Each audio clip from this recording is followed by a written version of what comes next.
Hello. Hi, everybody. Hello, everyone, and thank you so much for joining us today. My name is Jamie Singletary, and I am the Senior Director of Clinical Brand for Within Health.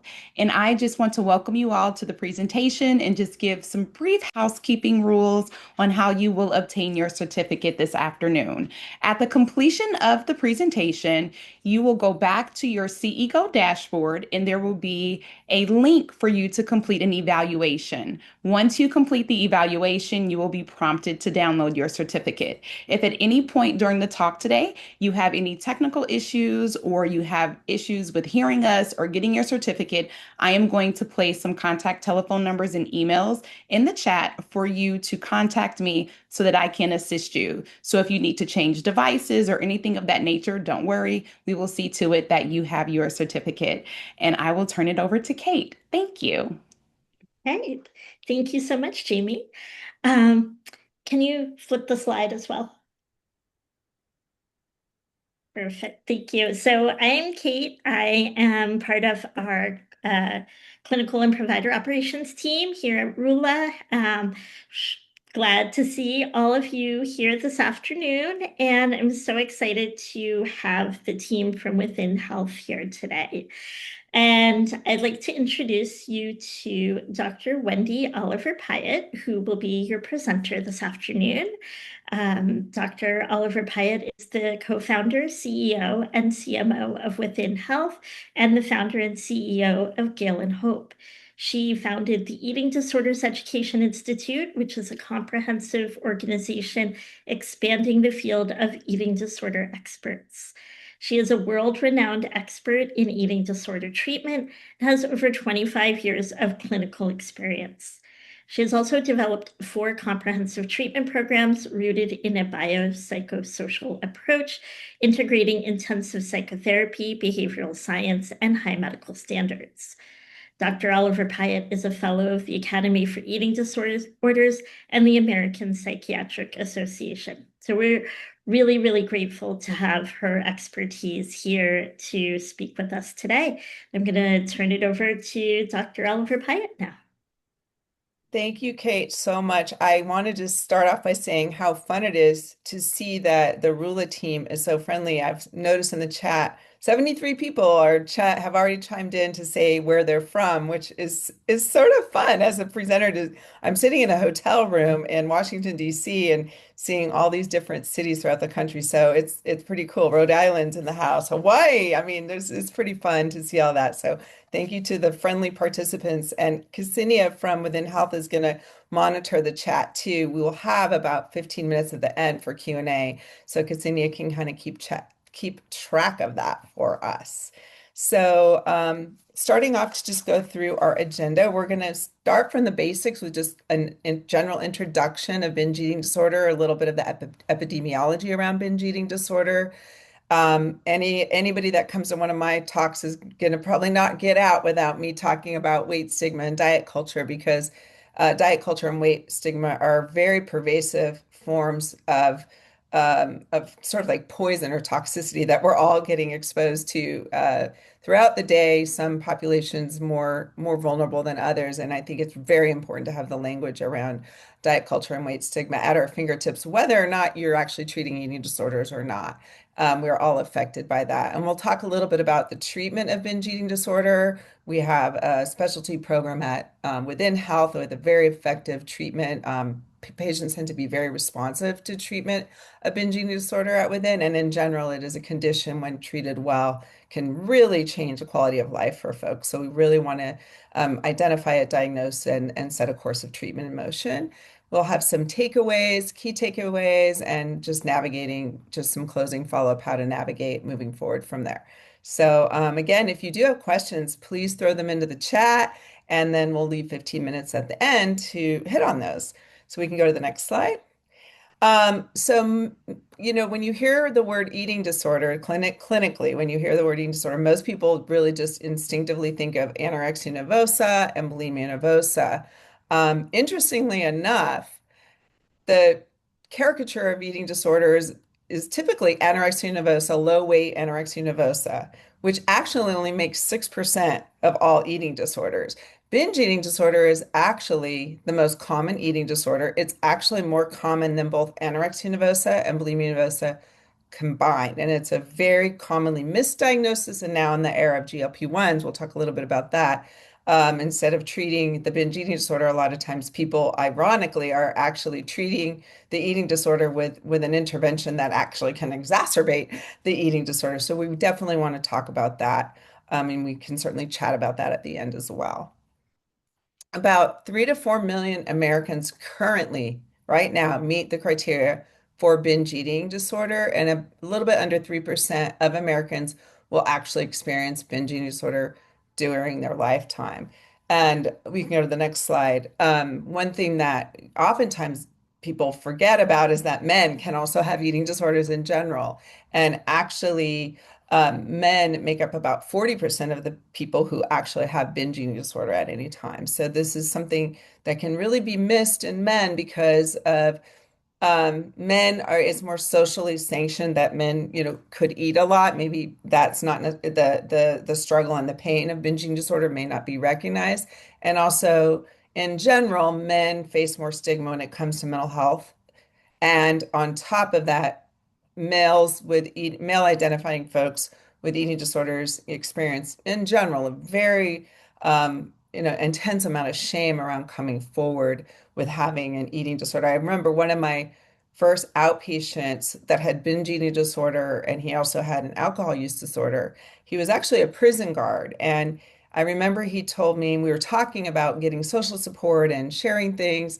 And he said that, he didn't mind telling people that he had, you can go back to I'm going to go through that slide, the, the one with the diagnosis. He told me that he would, be very quick to let people know that he had alcohol use disorder, but to actually share with people that he had an eating disorder was like out of the question. So, for us to be a little bit more inquisitive, would expressing compassionate curiosity to work with men to both elicit the symptoms and reassure them that treatment is helpful and to help destigmatize the illness in general.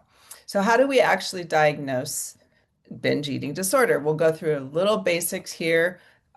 So, the first criteria has to do with, and this is the part that's a little tricky because even if you read it, it's like, well, what does that mean? It says eating in a discrete period of time an amount of food that is definitely larger than most people would eat. Now, that is pretty confusing. You can imagine when they came up with the DSM-5, they probably spent days trying to figure out how to characterize a binge. So that's very subjective, but okay, something to keep in mind. But the next bullet below that is really where the money is and where you want to go clinically when you're doing, when you're questioning a person around this, is that sense of a lack of control. So that lack of control, and then also you'll see in number three, which I'm gonna come back to two, but in number three, the lack of control you see in number one criteria, and number three, the distress regarding the binge eating. So the person's going to feel out of control. They generally feel dissociative feelings, like they feel sort of checked out. And then the distress. Out of everything you remember, those things really matter the most. So the binge eating episodes are associated with this is very specific criteria. Number two, so eating, again, this is a lot of very subjective, but eating more rapidly than normal, eating until you're very uncomfortably full, eating when you're not feeling hungry. I think another one that's really stands out a lot is feeling embarrassed about how much you eat, so eating alone. So I've had like college students tell me how they were, they went to Taco Bell and they were like eating in their dorm, hidden off from people, and like people knock on the door and they're not going to open the door because they have like the wrappers around. So there's that shame and secrecy and embarrassment. That's another key symptoms to look for. Then, this the last bullet in number two ties in with criteria number three, feeling disgusted with himself, depressed, and very guilty afterwards. You see that a lot. And that's really where the quality of life really comes into the impairment of the quality of life because the person a lot of times will isolate as a result of that. And then that just kind of can cycle into more depression. And then there's just some criteria that has to do with how often the person binges that have to do with like mild, moderate, and severe eating disorder. So you can inquire more about that. But a mild is like sort of 1 to 3 1 to 3 episodes. Moderate is 4 to 7, severe 8 to 13, and extreme is 14 and above. So that gives you sort of an idea of the frequency of the condition. So moving on to the next slide. The diagnosis, again, you're really looking for the loss of control, the brain frequency, the shame. You do have to rule out bulimia, anorexia, and atypical anorexia. Atypical anorexia is a form of anorexia nervosa where really all the criteria of anorexia are present as far as extreme restriction, but the person's weight does not go into the lower body weight or lower BMI categories. Some people just have a higher baseline weight. And so as they starve their body, the weight criteria are not going to exist, but they certainly have the quality of life impairment and they have oftentimes very significant medical consequences and psychiatric consequences, even though their body is not technically underweight. That was a big advancement in the field of eating disorders, this recognition of atypical anorexia. And it's a really subtle but important kind of sister of binge eating disorder that you kind of have to be very discerning about. So individuals with binge eating disorder really do have a lot of other psychiatric comorbidity, which is also really makes it very ripe for treatment because there's this incredible amount of psychiatric comorbidity. So oftentimes we'll see a person come to within who has co-occurring ADHD. That's a very common one. Both binge eating disorder and ADHD are associated with impairments of executive function. We'll talk more about that. So that impairment of executive functioning crosses over a lot from ADHD to binge eating disorder in the form of poor self-care, whether that's movement, whether that's meal preparation, whether that's other planning aspects of planning. So you see a lot of comorbidity there.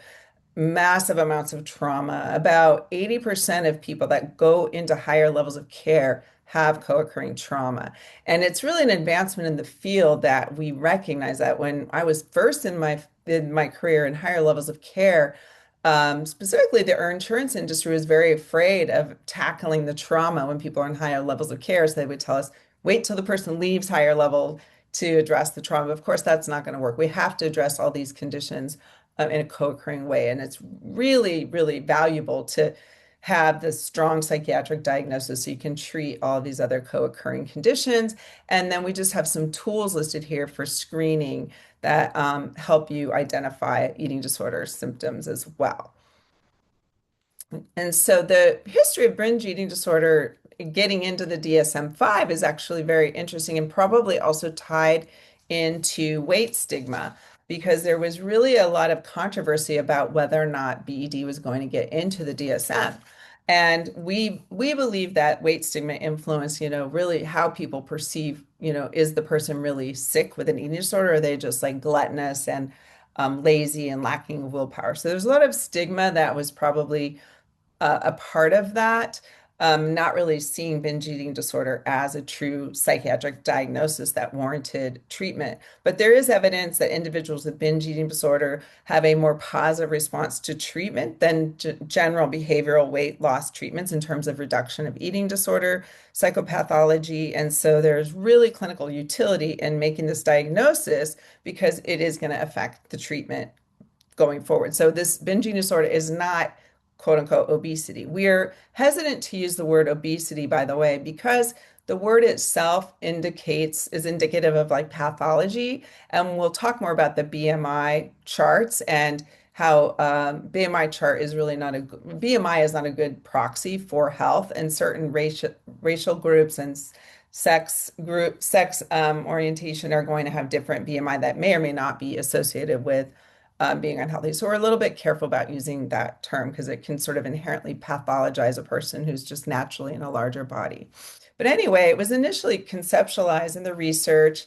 Eventually, people were a little confused because it was like, well, if there's no purging, is it really a true psychiatric condition? Finally made it into the DSM-5 in 2013.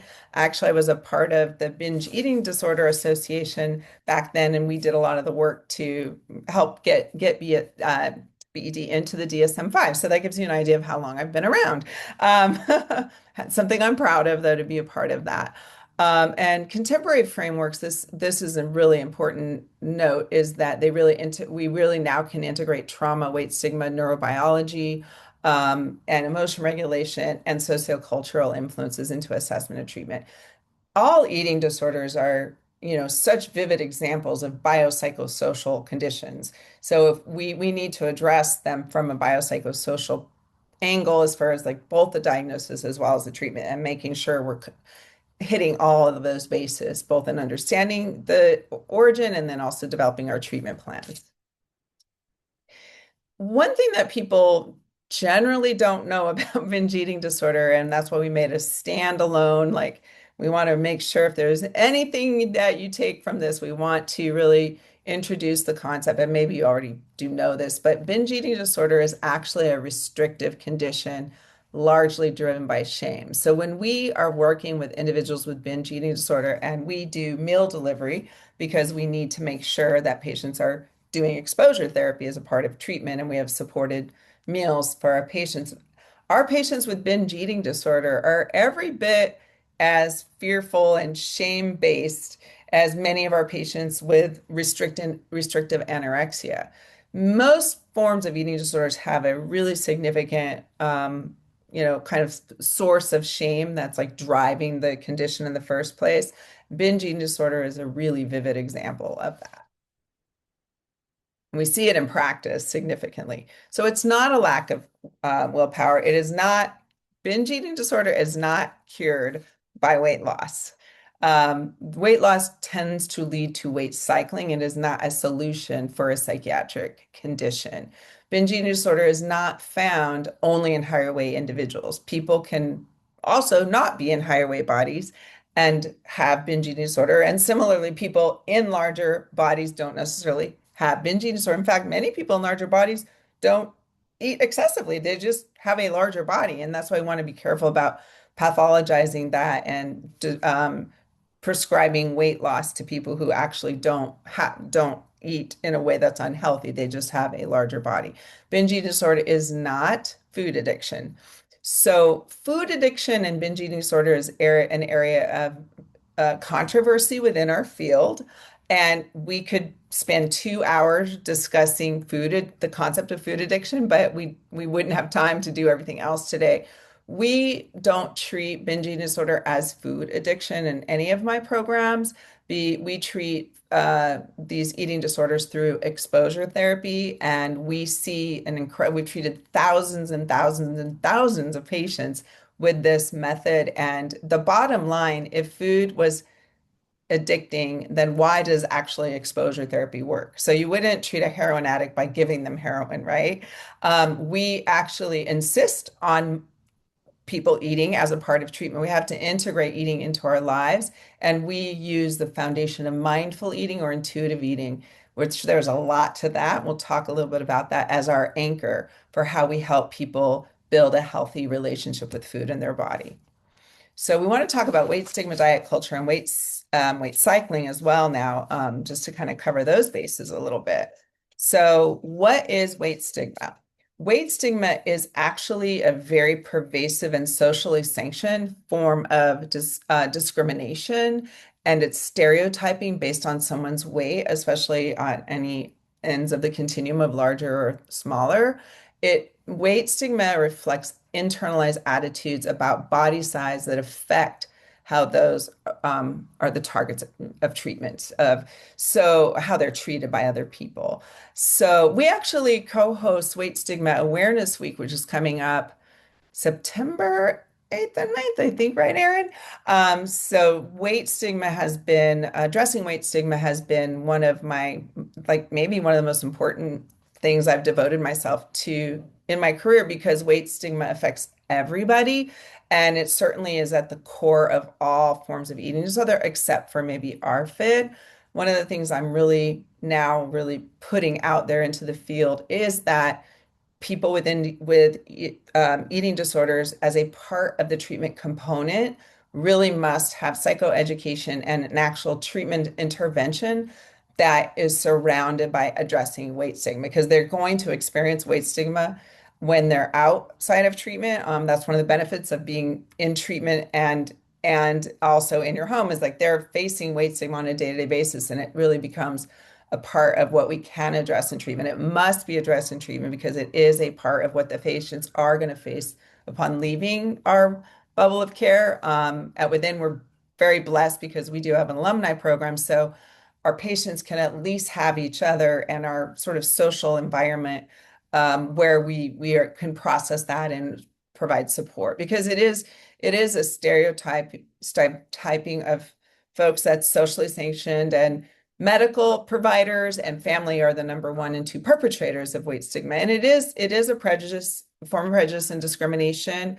And the stigmatized person develops a devalued social identity. So it's really, weight stigma is like a poison into the soul that like induces shame. And then that shame never really leads to anything good, right? So we can go to the next slide. So the weight stigma itself fuels behavior and actions by individuals and organizations that can go from bullying to hate speech. Really, we see a lot of exclusions, and it can really affect employment, definitely healthcare, education. So it's got very pervasive consequences. Some more facts and stats about weight stigma because we think it's such an important part of treatment. Among higher weight individuals with a history of an eating disorder, half of the sample reported that providers recommended dieting. So these are people with eating disorders and they're higher weight bodies, but the providers actually recommended dieting. 40% reported that providers encouraged disordered eating behaviors and attitude in service of weight loss. I'm going to say something that is kind of triggering, but I want to just tell you something that a patient told me, a patient that we treated that had binge eating disorder. She had binge eating disorder and trauma, and she also did a fair night eating as a part of her presentation. But her provider actually said to her, "You're fat every day, so you should exercise every day."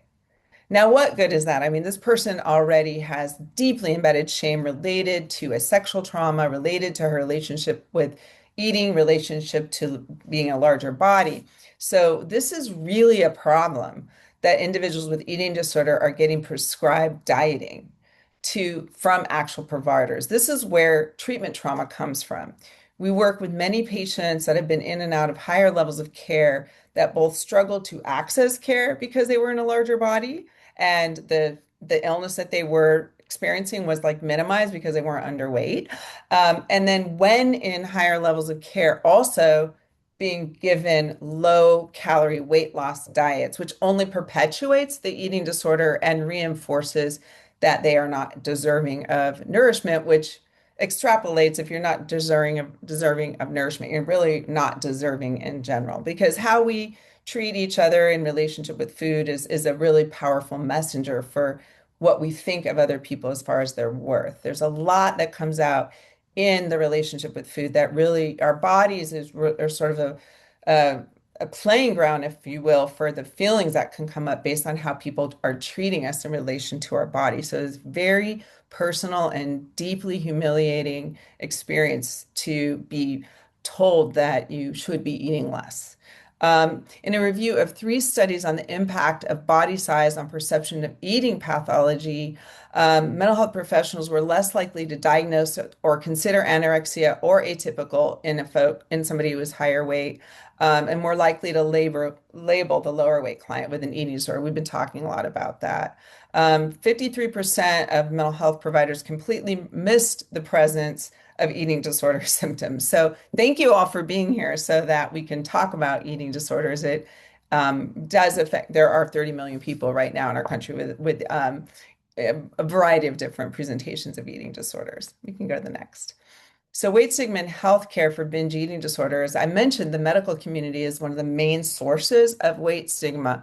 And what ends up happening is a person goes in for medical care, and a lot of times they're prescribed a diet. Like a person has like, a shoulder pain and can't play tennis, and they go to the doctor, and they're not talking about the shoulder pain or getting the MRI. They're getting put on a diet, and that leads to shame, which then leads to avoidance of misdiagnosis, undertreatment of the condition, and then also avoidance of healthcare. So this is a very common issue in individuals with binge eating disorder, especially if they're living in a larger body. It's actually not common. It's actually the more likely scenario, unfortunately. Now on to a hot topic, GLP-1s.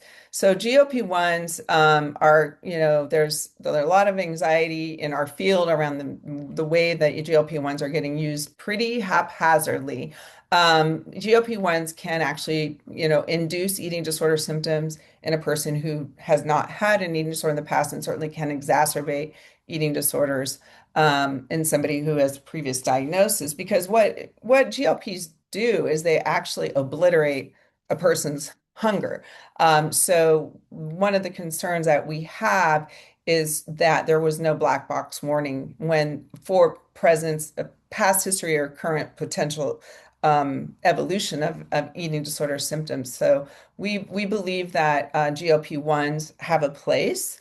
And certainly when people have co-occurring medical things like diabetes, they certainly have a use. We just take note that we'll talk a little bit more about informed consent and really monitoring of patients who are on GLP-1s. There's a really big difference in the outcome of a person taking a GLP-1 if they're working with a provider. And this is me speaking anecdotally, by the way. So under the umbrella of Wendy's anecdotal experience is that there's a very big difference in what it feels like and the outcome of taking a GLP-1 if the provider actually exhibits and expresses concern for them getting proper nutrition. Very often, providers sadly are not very well trained, and they think that any weight loss is just a proxy for health. So it doesn't matter how fast this is, just like weight loss, health, great, applaud. Meanwhile, the person is potentially starving their body, which also can lead to weight cycling and many, many, many different medical consequences, gastroparesis, etc. So the presence of a provider who expresses concern and thought for making sure that the person's getting adequate nutrition is hugely, hugely important and can change the course. Now, 60% of people that go on GLP-1s for weight loss go off them in the first year.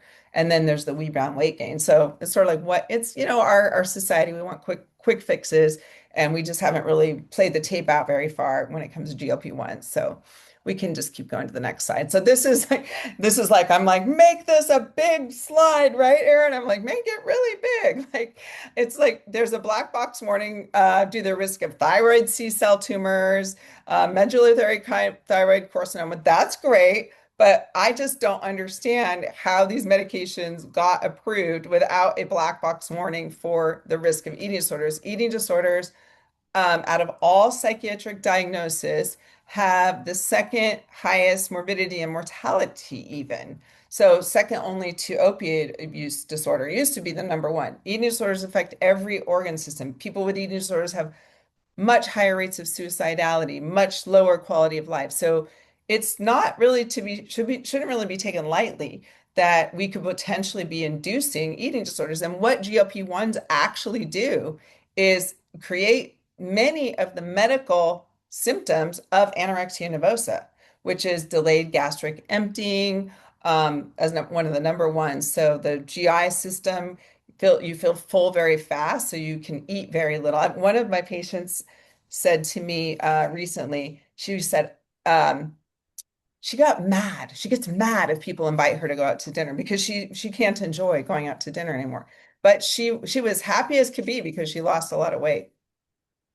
So we can go to the next slide so I don't get too lost on going on and on about GLP-1s. Again, I want to say there is a use, but it's really about the risk-benefit analysis and our attitude around it, and how we're monitoring patients. So we can't really have a talk about eating disorders at all unless we also talk about BMI. BMI is simply put a weight to height ratio. It's used as a metric of health, which is kind of crazy because it actually was never derived as an indicator of health. BMI does not consider influences such as bone density, body composition, muscle mass, body fat percentage, sex and racial differences, and environmental and biological factors. All I have to do is tell you that LeBron James has obesity according to BMI. Many athletes are obese according to BMI. We could go on and on from here. I mean, if I tried to force my body to be in the lower range of quote normal weight on the BMI chart, I would be chewing my arm off. I would have an eating disorder, because I would have to be very, very restrictive in order to be in the quote unquote normal range. And also, they've changed some of the cutoffs for what is considered overweight and obese over the years. And actually, individuals in some of the higher weight categories, including overweight and even lower end of obesity, have less mortality than those who are underweight. So these are very, very important things to know about BMI because we really just have drink the Kool-Aid that BMI is some indicator of health, and we really want to have, even for children. I just saw that. Yes, for children, it's equally not a helpful guideline. We need to look at growth charts and biological factors and family structures. And really, you can look at a person's behavior with food also to get an idea of whether or not they're being restrictive. All you have to do is put a meal in front of them and see, if they eat the mashed potatoes or not, and you can find out if they're being restrictive. That gives you more information about how the relationship with food is than BMI. Diet culture is a $160 billion global weight loss industry. I was telling Aaron and the others when I first started giving these talks in the 2000s, that number was 30 billion. So it's gone up a lot, shows you my age a little bit too. Diets do not lead to sustained weight loss. They actually lead generally to weight cycling, which is actually weight cycling is more dangerous and hard on your body than stable, quote, obesity. Diet culture, my definition is that it's a moral hierarchy which encourages dieting behaviors and intentional weight loss, influencing the way that food, exercise, body, and health are culturally viewed and valued and discussed. So a big, big moment of diet culture is a lot of times at holiday parties. Like you hear everybody at the holiday party, they're really conflicted around the food and they have a lot of anxiety, but at the same time they're talking about how they're going to, go on a diet in the beginning of the year. And I think the grocery aisle says it all. Where on one hand you have all the magazines with the airbrush models and all the hype there and emphasis on a pursuit of thinness. You have that on your left, and on your right you have all these different kinds of candy and soda, and we're just sort of in the middle of this, these like messages and things coming at us. And I feel like if an alien came from outer space and looked at our society, they would be like, wow, these people can like go to the moon and build these giant skyscrapers and fly across the ocean, but they don't even have the foggiest idea of how to actually eat. We are very confused about how to eat. The answer to that, by the way, is in self-care, self-compassion, and mindful eating, not quick fixes. But that, this just gives you a little idea about what diet culture is.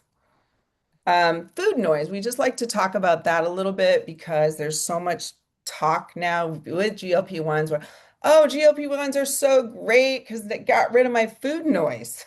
Well, yeah, if you have an unhealthy relationship with eating and with the desire to eat, and you're conflicted about whether it's acceptable to eat, where your brain is basically in the middle of this torture where it's a conflict between the physiological drive to eat and the psychological prohibition against eating. So that's where food noise comes from. So it presents with all these rules and restrictions and guilt and shame, calorie counting, labeling of good food, bad food.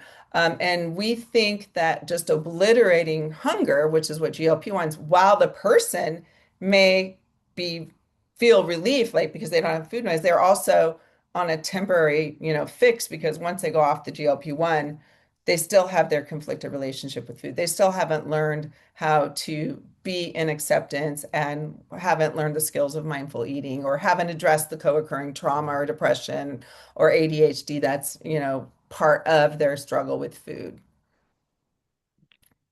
The next one. So, what is a healthy relationship with food? Well, we believe that by reducing, not increasing dietary restraint, we actually reduce binging. But we're not just saying, oh, just go unhinged and don't pay any attention. We're talking about teaching mindfulness. So, with the loss of the restrictive good food, bad food paradigm, the focus becomes not on the health of particular foods, which is what our society is very focused on, dissecting out the health value of all these foods. We want to shift that paradigm. What I always say is not on the health value of the food, the healthy relationship with food. That is what we want to be looking for, the healthy relationship with food. And that's really grounded in teaching mindful eating. And it's really not possible to be a mindful eater if you're pursuing weight loss because you're going to have the chatter of good food, bad food, should I, shouldn't I? Mindfulness is really grounded on acceptance. You cannot really be mindful in the present moment without acceptance. So, accepting our cues of hunger and satiety is a very big part of that internal compass of becoming a mindful eater. And this is paramount in all treatment of eating disorders and very, very true with the treatment of binge eating disorder. And by the way, treating binge eating disorder is a blast because it takes a while for them to, a lot of times they get pissed at you because a lot of patients in a larger body, they came to treatment to lose weight. They're like, I started an in-person program for binge eating disorder many years ago, and everybody that called, they want to lose weight. I want to lose weight. And we'd have to be honest and be like, we're not guaranteeing weight loss. We're working on your relationship with food and body. So we can go to the next slide. So there's a shame cycle that's really present that's at the heart of truly helping an individual with an eating disorder and definitely with binge eating disorder. And these are things that we work on in treatment and at within that are just so meaningful and so meaningful as providers for us to work on these issues with patients. When you think about a person having an eating disorder, think about a person having a struggle around taking care of themselves. That's really what a struggle with food is, like a very robust, vivid, the most vivid example of like a struggle around self-care. Very often, what this is really about is interpersonal needs not being met. And there tends to be within us when our needs are not met, rather than looking at the environment and saying, what's going on with the environment? Why are our needs not met? Our being, our soul shuts down our needs to get rid of that struggle. And that the way that needs get shut down is through self-shame. Just self-shame shuts down your needs, like go away. So self-shame gets translated by our culture into body shame. This right here, the top part, this is like the deep, meaningful work of psychotherapy that we get to do, that you can do in your practices. And if people are needing higher levels of care, we can do it with our high frequency of therapy. So that body shame gets translated into, our culture takes that into restriction. That leads to dysregulation with food. That can lead to binge, purging, and then that circles back to more guilt and shame and fear. So this is just a cycle that I came up with a long time ago to try to help, us conceptualize like what's actually happening in the patient. Go to the next slide, and I'm going to go a little faster. So we really want to address the shame because shame actually causes a decreased connection to yourself. The shame tends, when you're eating, the shame tends to lead to dissociation when you're eating because that need to eat comes across, and generally biology wins, but the shame is the prohibition around eating is present. So the drive of eating and the shame get into conflict, and that leads to dissociation, and that actually leads to the mindlessness, the emotional eating. I saw a question about emotional eating. That's really where the emotional eating and binging can come from. So shame is, again, there it is at the root of what's happening. Weight cycling, we talked a little bit about. I just want to make sure people know what it is. And what it is the temporary, your weight goes down a little bit due to dieting, restrictive eating. And then that is only a temporary process because human bodies are designed for survival. So when we are restricting our calories, like eventually our body, unless we go on to develop anorexia nervosa, which is a whole nother trajectory, but generally speaking, our body is like, no, we're not going to do that. We're not going to go ahead and kill ourselves. We're going to go ahead and survive. So the body's reactive to restriction, not because of a lack of willpower, not because something's wrong with us, because our body is trying to survive. So we react by the dysregulation that happens. And then the weight over the course of the person's life, I'll just show with my finger, they go down and then they go up and they go down, up. But over the course of their life, the line is up because now through that dieting, you have a dysregulated relationship with food. And you've also lowered your metabolism. So that bottom bullet's really important. Is like the starvation itself may alter tryptophan levels and serotonin function, which ironically increases impulsivity and depression. Even when they look at the CSF, the cerebral spinal fluid of people who have completed suicide, they have lower serotonin levels. So we're actually shooting ourselves in the foot, even at the level of like an amino acid level. But there's a lot of other consequences of weight cycling that are listed here. And stable obesity is less hard on your body than weight cycling. So there's the cycle of bias that we want to talk a little bit about too. And this is kind of going back to what we talked about with healthcare providers. So the person may have weight changes due to all of this chaos that we're talking about, with some health consequences and going to the doctor, but then they experience the bias in the healthcare setting where there's the oversimplification of what's actually going on and just the prescription of more dieting, or let's say now GLP-1s, which leads to more negative feelings and avoidance of healthcare. Then that leads to poor self-care and unhealthy behavior. So it's a really vicious cycle as well. What role do biology and psychology play in the development of binge eating disorder? Well, low dopamine and difficulties with executive functioning can drive a lot of different struggles that people have who have binge eating disorder. So we can't really expect, using a biopsychosocial foundation to understand eating disorder, which is imperative. We can't just skip all over all this. We have to actually address all of these different struggles that are a manifestation of these biological and psychological forces at play. And poor interoceptive awareness is a really big one as well. We also see patients that are not able to move their bodies because even getting into their bodies, they're so away from, disconnect from their body. They feel so much shame even being able to contact their body. The interoceptive awareness is really off base. Following meal plans with the executive functioning can be really, really difficult. And, when you ask somebody what happened right before you binged, right? When you say, well, what happened before you binged? Like, for the most part, you'll find out if you say, well, what did you eat? Yeah, they'll be like, yeah, I ate some celery at 4 o'clock, and then they binged at, 6 o'clock. They were going through their day. They probably had a lot of stress. They probably didn't eat a whole bunch at lunch. They got hungry midday. Then they started thinking, I'm gonna have dinner. Then they didn't really have the plan in place to have dinner. And so they said, oh, I'll just eat some celery now. I'll just eat some carrots now. I'll eat an apple now. And boom, once they get home around food, they become dysregulated. That's a very typical course. So we really want to teach people to eat foods that bring about satiety. So an apple with peanut butter is way better and way more protective against binging or emotional eating than just eating an apple. So it's the combining of the food groups that's very important. In livable practice, we talked about movement avoidance, weight cycling, shame, very significant anxiety, the rigid rules of restriction. These are things that we see on a daily basis with our patients, and that's why we love treating them, because we can help with all of this.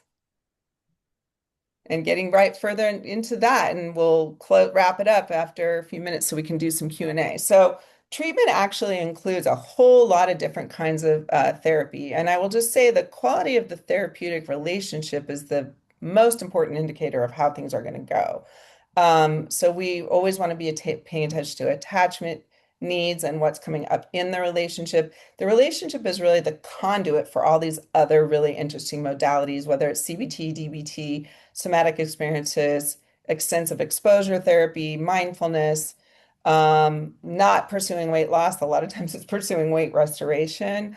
So we want to help people move from where food is controlling them. So the food is not controlling them, the food, but you're focusing really always on self-care, self-compassion. That's the anchor and also the relationship. Psychotherapy with BED is really, really effective. It's the relationship that gives you the way in, though. So it's us human beings connecting to one another that once you know, I imagine there's a lot of therapists on here, so it's us, it's us that are the conduits for all of this stuff. Remote treatment for binge eating disorder. It's recovery in real life. You actually are both at home, but you're also in treatment. So we get a lot, we do what we call experiential opportunities, where we're really pushing the envelope on trust of your body, abandoning the pursuit of thinness.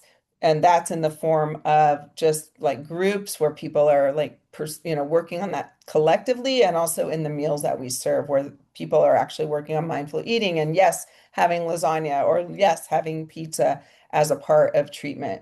So that's what we do. The meal delivery, high frequency of therapy. We have BED specific meal tables. So when our patients come together, they are working, eating together, which is work for them. Work is mental or physical energy directed toward a goal. And our patients actually have to work to eat. It's hard for them. They're scared. They have shame.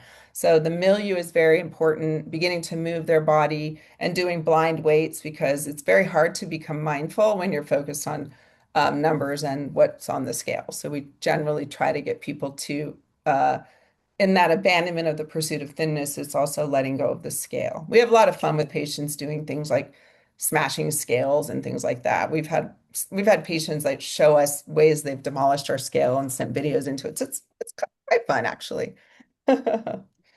Basic things that clinicians can do to intervene is, we do advise referring for specialty treatment. Eating disorders really interfere with quality of life, relationships, parenting styles. I mean, it can be very affect the whole family system. So refer if you know how to treat it, great. But if not, there's providers here, and we really love working and collaborating. So we hope you'll give us an opportunity to help. And at the same time, in your own practice, address weight stigma. We can all do that together. Empower decision making, normalize seeking help, always focusing on how to reduce shame, validate distress, and education. Informed consent, I only want to spend just a minute or two on this. I just want to say that, prescribe when a doctor puts somebody on a diet, that is a medical intervention. You're doing a medical act upon the patient. When somebody is putting a person on a GLP-1, you're recommending something to a person that has very far-reaching consequences. So in addition to the lack of the black box warning, I'm astonished that there's no real process by which doctors are being held to the standard of informed consent. Like if I go and if I get my teeth cleaned, I have to give informed consent. I sign on a dotted line. So informed consent is providing a patient or research participant with relevant information about an intervention so they can make a voluntary and educated decision. So I don't think that we're really holding ourselves, doctors are really being held accountable to informed consent. And so I think that's a really big issue because again, I mean, 60% of people go off of GLP-1s, for example, and very, very small percentage of people who go on diets actually have sustained weight loss. And risk-benefit analysis, which should be a part of informed consent, is the balance of the benefits and the harms in clinical decision making. So we must be, whether it's prescribing a diet or putting somebody on a GLP-1, we have to evaluate the potential benefit of a medical intervention against its potential risks or harms to determine whether it's justified for a patient or a population. Just throwing that in there because I think it's warranted in any conversation about this. Next slide. So mindful eating is what we really practice and teach at within health. And really, it has to do with like anchoring yourself on hunger and satiety versus good food, bad food thinking. That's a very important part of it. Paying attention to body cues and eating for taste. So, for example, if I'm really hungry for a burrito and I go and eat a salad, what's going to happen later on when the donuts come in? I'm going to be dysregulated. So, when we eat for taste, what we tend to be drawn to, interestingly, is a combination of carbs, proteins, and fats that tends to be very satiety inducing. And when we feel satiety, we are more grounded and more able to be mindful. We really believe in doing one thing at a time. We always teach our patients to not be eating in front of the TV while they're driving, out of the bag, like put the food on the plate, like own what you eat. There's a great book by Janine Roth that says if you eat at the refrigerator, pull up the chair. That's actually the title of the book. So that gives you a little bit of idea of what mindful eating is. And we got a hunger satiety cue here, scale for you to dive into and look at all the different ways we feel and think and help us get sort of connected to ourselves.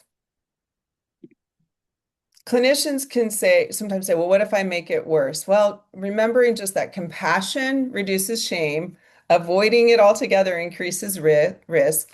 You can help people just know that restriction increases binge urges. So if you're working with a person with binge eating disorder and you're going to keep working with them, you can help them a lot just by teaching them to not be restrictive. When we are in a restrictive mindset, our brain switches over and goes into food seeking behavior, helping people understand that eating disorders are biological and psychological. Nobody raises their hand and says, I want to have an eating disorder. I want to not have a, peaceful relationship with food in my body. It's actually quite miserable. So some cool language that you can use, or patients that language cues that I'm sorry, I went ahead to the next slide, is here's some of the things that the patients may say. I'm trying to be good with food. I'm out of control. I don't deserve. I already ate. I have low willpower. So these are the kind of things that you can look out for from the patients. And what we can say is really things like, how have you nourished your body today? Um, I had a clinician I know, she had a line that she said, enough about your mother. What have you eaten today? So it's like, yes, a lot of dynamics may be going on in your life. How are you nourishing your body?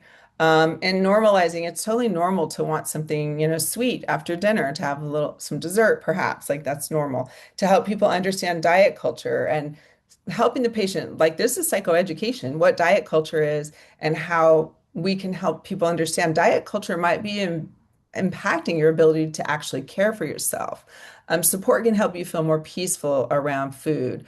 This can bring immediate relief to the patient. They feel deeply cared for and heard and understood also. So very helpful language that you can use in your practice, like right now. Maybe you already do, but we just wanted to put in some helpful language.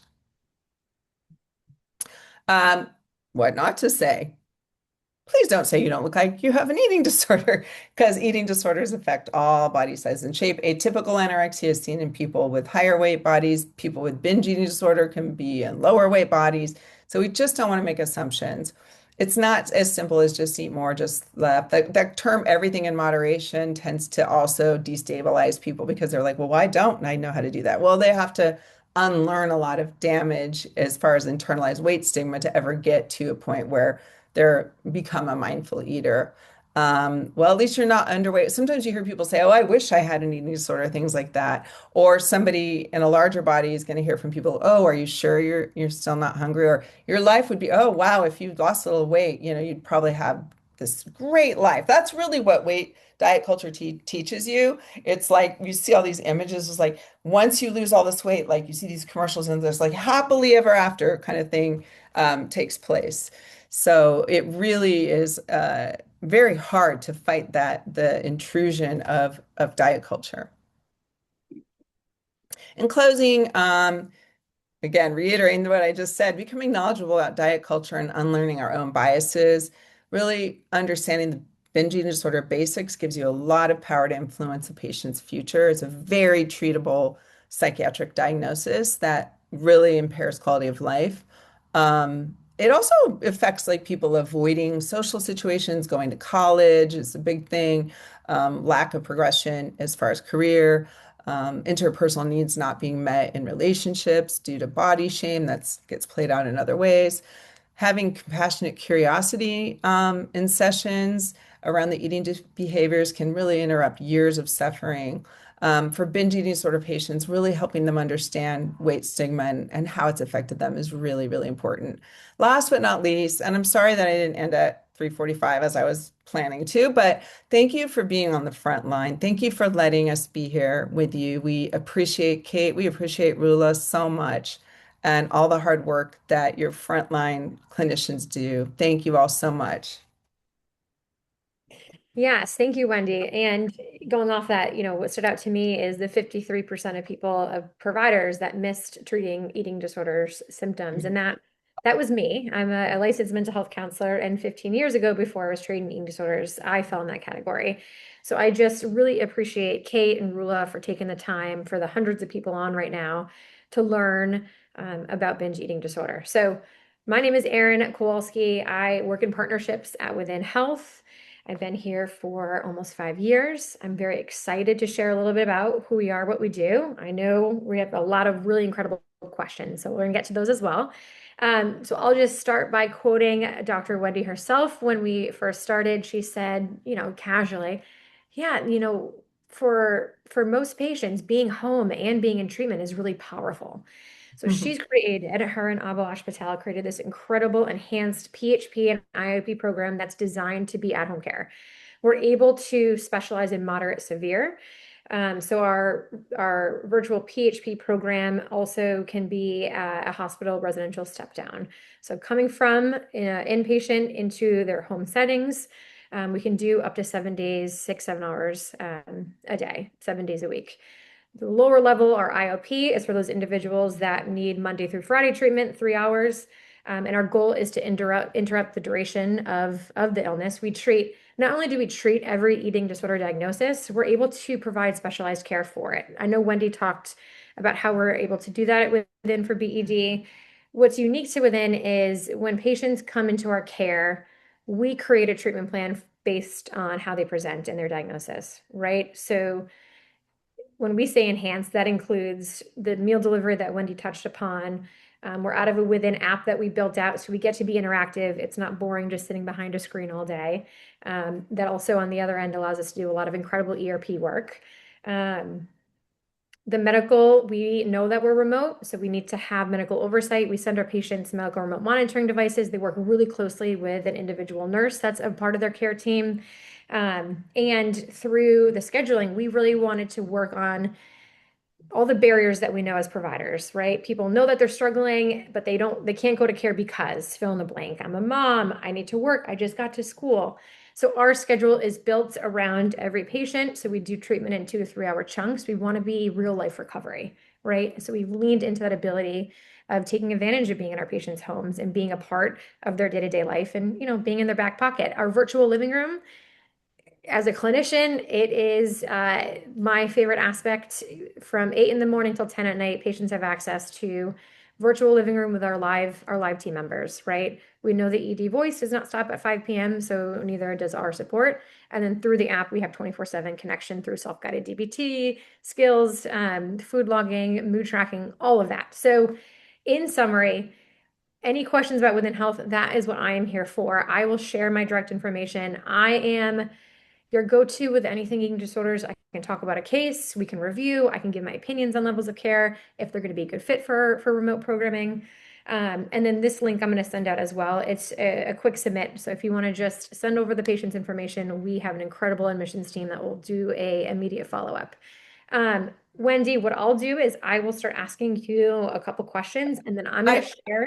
Oh, go ahead, Wendy. Yeah, I wanted to just say something really fast on the question part because I know we only have 2 minutes, but some of the things that some of the people said really meant something to hear. And I just want to say to Amber, thank you for sharing about the shame that you've experienced from medical providers. I'm very sorry you experienced that. You deserved much better than that. I wanted to thank Carolyn for being an active duty in Air Force, and I'm sorry about how you were treated because that is not uncommon. The military is a very big, they're very common to be perpetrators of weight stigma and diet culture, and I'm really sorry you experienced that. It's just unacceptable. And I know there was another, some other comments about about being put on GLP-1s and nobody asking about the history of eating disorders. So I just wanted to comment on some of those comments before. I know we don't have that much time, but those just like, those are the things that break my heart. But at the same time, thank you for sharing it and hopefully getting, more empowered around what you deserve as far as food, self-care, and respect in the doctor's office because you're allowed to speak up for yourself. hmm And that's actually a great segue. I'm going to share. We have my incredible team, Ksenia and Susan, have created a summary packet which summarizes this incredible presentation and slideshows. And then the tools packet, I'm going to scan and show you. I'm going to send them to an email through Kate, through everyone. But the diagrams that Wendy talked about and showed, those are great tools to use in session with patients. So we wanted to share all these goods with you. So keep an eye out for it. But I will pose a question while I scan. Wendy, how do you prioritize treatment when BED co-occurs with depression, anxiety, PTSD, ADHD, and substance abuse? Has to be integrated. It cannot be one than the other. Integrated care is really the hallmark of good treatment. So you can't treat binge eating disorder effectively without treating the co-occurring conditions. You cannot treat ADHD while the person has a really uncontrolled eating disorder. So that's why integrated treatment is so important. Thank you for that important question. If we refer them out for specialized services, we would stop individual sessions. For example, client also has grief she's dealing with. Would that be covered through specialized services? Well, it depends on like how you guys are getting reimbursed, whether or not we always encourage continued ongoing treatment or therapy if the provider can do that financially or otherwise. So we are very collaborative. If a patient is at within, if you're an individual provider, you'll get an update from the entire multidisciplinary team. Generally every 2 weeks. We actually used to do it every week, and we were saying like people were saying we're getting too much from you, so we shifted a little bit. We do update you on everything, but the high frequency of therapy allows for us to work on things like grief. And we always do case-to-case discussion. So the psychiatrist would talk to the psychiatrist, the therapist would talk to the therapist, dietitian talks to the dietitian. So we know what like is going on when you're working with them. And then before you leave, you will get an update on the things that you'll get an update throughout treatment. And then also prior to taking the patient back, you will have a full summary and know kind of what was addressed. We're very big on collaboration. We really, as corny as it sounds, like it does take a village, and the outpatient providers are there for years in the person's life. We're there for weeks to months usually. So we really want to maintain that relationship to the extent that we can with the person who's really going the full distance. We'll do one more. How do I quickly distinguish BED from bulimia nervosa during an intake? So the one of the most significant distinctions is that bulimia nervosa is associated with what we call inappropriate compensatory behavior. So the person might purge or overexercise or use laxatives. The part that gets very dicey in distinguishing bulimia nervosa from binge eating disorder is one of the criteria in bulimia is also restricting in response to binging. That's where it crosses over really closely to binge eating disorder, because binge eating disorder, the person's binging, but they generally are not engaging the compensatory behavior. But that is really where there's like a very fine line. The one of the factors that you see more in bulimia as well as anorexia nervosa is how self-esteem is so centered around weight and shape and size, where the identity is so woven up in the pursuit of that thinner body. It doesn't mean that a person with binge eating disorder, whatever size of their body, doesn't mean that they're not having weight or shape concerns. But with bulimia, there's just more overvaluation of body size and shape. And with anorexia, very often there's that extreme distortion in how they perceive their body. It's one of the most uncanny, strange things about treating anorexia nervosa is working with a person who's like emaciated, they actually believe that they are very, very large, living in a large body, and they have all this. It's like shame has just turned into some kind of neurobiological process where they actually don't have an accurate perception of their body. But I think that out of all the things, it's really looking at how much their self-esteem is caught up and then whether or not they're doing the compensatory behaviors, which can, by the way, include overexercise, not just laxative abuse or not just purging. I know we are at time, so I will say we are huge advocates for providing these trainings. So actually, definitely follow us on social media. We do believe it's monthly free CEs for the community on all a variety of topics. We're lucky we have experts across the nation on our team. So definitely feel free. We have some really good ones coming up, and we also have our Within Summit in October. So follow us on all the social media platforms to stay up to date on that. Kate, thank you. Thank you, guys. All right. Thank you, everybody. We really appreciate your team. Thank you, Dr. Wendy, and hopefully we can have you come back in a I couple would of love to. months. Pick a topic. I'll be there. Amazing. Love All it. right. Awesome. Thank you, Sure. everybody. What a Thanks, great everyone. audience. Take care, Bye. everybody. Bye, Bye. everyone.